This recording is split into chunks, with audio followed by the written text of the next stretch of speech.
दाऊदाता के पीछे दौड़ते हैं, कभी जल में डूबने का नाटक करते हैं, सब बचाने आते सबको घेर देते हैं, ब्राह्मणों को झूठा न्योता दियाते हैं, और जब ब्राह्मण घर में इकट्ठे हो जाते हैं तो मैया से कहते हैं मैया तेरी सौगंध मैंने तो बुलाई ना, जो अपने आप आए गए। ऐसा ऐसा उधम मचा में राह चलते हुए हर व्यक्ति को जिसके सिर पर तिलक दिखाई दे जाता है, गले में कंठी माला रुद्राक्ष दिखाई दे जाती है, ठाकुर जी उसको निमंत्रण दे देते। अरे मैं तो सुबह से आपको ढूंढ रहा हूं, आप कहां घूम रहे हो? व्यक्ति के लाला हम तो जाने,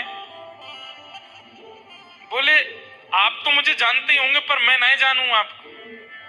वो तो बाबा ने मुंह को बताई कि एक रुद्राक्ष पहन के कोई घूम रहे होंगे, उनसे कह जाइयो कि नंद भवन आ जाएं। नंद बाबा ने बुलाया, बोले हाँ सामग्री बनी है 56 भोग, मैया प्रतीक्षा करी, चले जाओ। 200-300 लोगों की भीड़ पहुंच जाती है। नंद यशोदा मैया के कहो भैया कहां से आए? अरे आपके लाला ने कही कि आप हमारी प्रतीक्षा कर रही हो, 56 भोग बना करके हमको पवाओगी, हम यात्री हैं, कहीं यात्रा के लिए निकले तो गोकुल में थोड़े रुक गए। मैया को लग रही अब मना करनो भी अच्छो ना लगे, लेकिन ये लाला सबन को निमंत्रण दिया है। एक दिन मैया ने लाला पकड़ लियो, अरे लाला मोते बता तो जाए कर कि कितने लोग घर आवे वारे हैं, तू 500 लोगन को निमंत्रण दिया वे, झूठो झूठो कहां मिले ऐसो करके? मैया साची बात तो जे है, नंद बाबा के पास इतना धन है, इतनी संपत्ति है, अगर इतनी धन संपत्ति दान नहीं करेंगे मैया तो तेरे लाला की बुद्धि विकृत हो जाएगी। अपने लिए कह रहे हैं, मेरी बुद्धि विकृत हो जाएगी मैया, या मारे मैं तो बाबा से दान वान करवा तो रहूं, घर पे लोग बाग आते रहे, भोजन प्रसादी देते रहो, दक्षिणा देते रहो, दान पुण्य बनो रहेगो। अच्छा लाला बात तो तेरी सांची है, सही बात करे, विद्वान है मेरो लाला। तो मैया ने गोद में ले लिए, ने पुचकार लिए, अरे मेरो लाला ऐसी ऊंची ऊंची बातन ने करे, ऐसो ऐसो बुद्धिमान है को मेरो लाला। तो ठाकुर जी बोले मैया एक बात और है, तू कह तो कहूं। बोले कह दे। मारेगी तो नाम है, ऐसी कहा बात है ना, पहले मुंह गोद ते उतरन दे ताकि तू मारे तो मैं भास्त हो जाऊं, तब बताऊंगा। मैया ने गोदी से उतार दी। बोला अब बता। बोले मैया देख ठाकुर जी तैयारी में खड़े कि मैं दौड़ जाऊं, कहते मैं या मारे 500 लोगन को घर भेजता हूं। मैया बैठी बैठी तू मोटी है गई है, कछु करे धरे ना है, तेरे सेवक जन सबरे रसोई में लगे रहे, तो या मारे मैंने देखी संतन को तू अपने हाथन से बनाए के पवावे, या मारे मैं इतने संतन ने भेज दूं ताकि मेरी मैया ने वर्जिश करती रहेगी, लगी रहेगी यहाँ वहां, तो जब तक मेरा ब्याह होएगा तब तक ठीक ठाक बनी रहेगी। मैया बोली तो बताऊं भजमारे। पीछे भागी डंडा लेके, ठाकुर जी भागे आगे, ऐसी ऐसी लीला करें कि सबके चित्त को हरण कर लें ठाकुर जी। गोपीन के यहाँ जाएंगे, गोपीन सो एक गोपी आई, यशोदा मैया। अच्छा गोपियां भी यहाँ पर स्पष्ट वर्णन, वत्सान मुंचन क्वचित समय क्रोश संजात हास स्तेयम स्वादत दधिपयः कल्पितै स्तेय योगै मरकान भोक्षन विभजति सचे नात्रि भांडम भिनत्ति द्रव्यालावे सग्रह कपितो यात्युपक्रोश तोकान। गोपियां अलग अलग बहाने बना करके जाती हैं ठाकुर जी को देखने।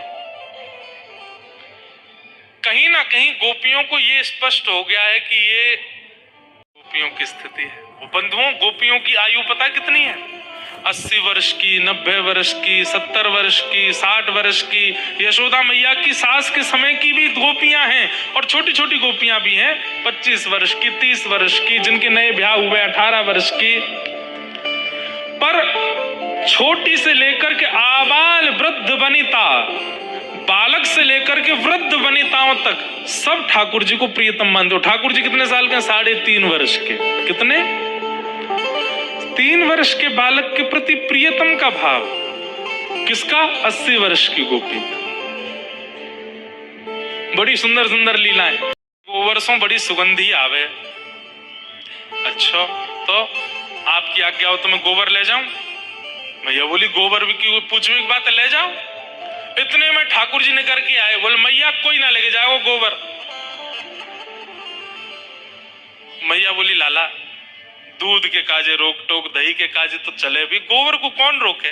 9 लाख गैया है हमारे यहाँ, पर्वत खड़ो है जाए एक दिन के गोबर को ढेर को ले जान दे ना है मैया। चारों कौन ने खवायो गैयान को? हमने। चारों काट के कौन लायो? हम। गैया कौन की? हमारी। तो गोबर भी हमारो, जिना लेके जाएगी।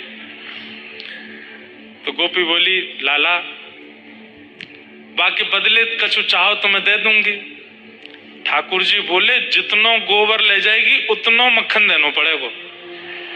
बोले ये कोई भाव है? ये तो कांच के बदले हीरा मांग रहे हो तुम। अरे अरे कैसे कांच के बदले?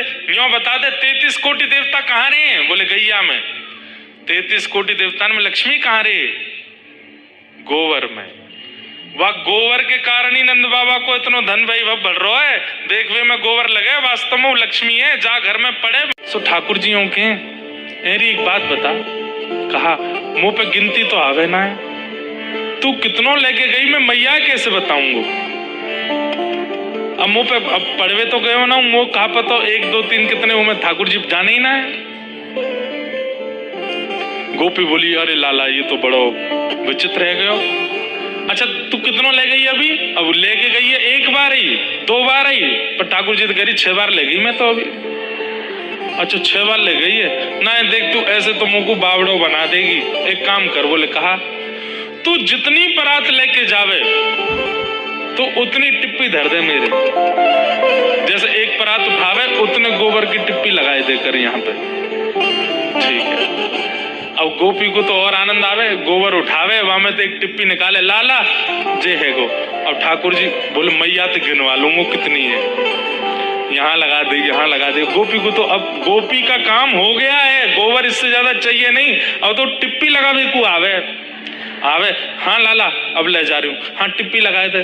पूरा मुंह भर गयो, यहाँ यहाँ यहाँ ऐसे सब जगह छोटी छोटी छोटी बिंदी लगा दी है। ठाकुर जी की जगह ही नहीं बची अब, पूरा मुख भर गयो गोबर थे। गोपी बोली अच्छू तो ऐसी लीला करूं नहीं चिढ़ जाए। अब की बार गोपी ने कहा कि गोपी ने गोबर उठायो और ऐसे करने लगे, अरे लाला जी तो बहुत भारी है, नेक उठवाइयो। सो ठाकुर जी नेक से अपने हाथ से ऐसे उठवाने लगे। सो गोपी ने सब रो गोबर ऐसे उल्टो कियो, ठाकुर जी के ऊपर ही डाल दियो। अब तो मुखमंडल पे जितनी टिप्पी सबरी निकल गई, गोबर एक संग गिरो। अब तो ठाकुर जी रोते रोते गए, मैया देख जे कितनी चतुर गोपी। बोले कहा भयो? बोले पहले तू मेरा मुंह पहुंच। मैया जैसी मुंह पहुंचने देख के पहुंची, देखियो टिप्पी नहीं निकल जाए कहीं, उतनो घी लेके आनो या के यहाँ ते। ऐसी लीला करें और गोपी इनको मन हरण कर ले, गोपी इनको मन लग जाए। अब जब वो गोपी जाकर के और गोपी इनको बतावे तो बाकी गोपी तो केवल रुदन करती रहे और कहें ये सुख हमें कब मिले, ये ऐसी लीला हमारे संग कब करेंगे। ऐसी ठाकुर जी की मधुर लीला है।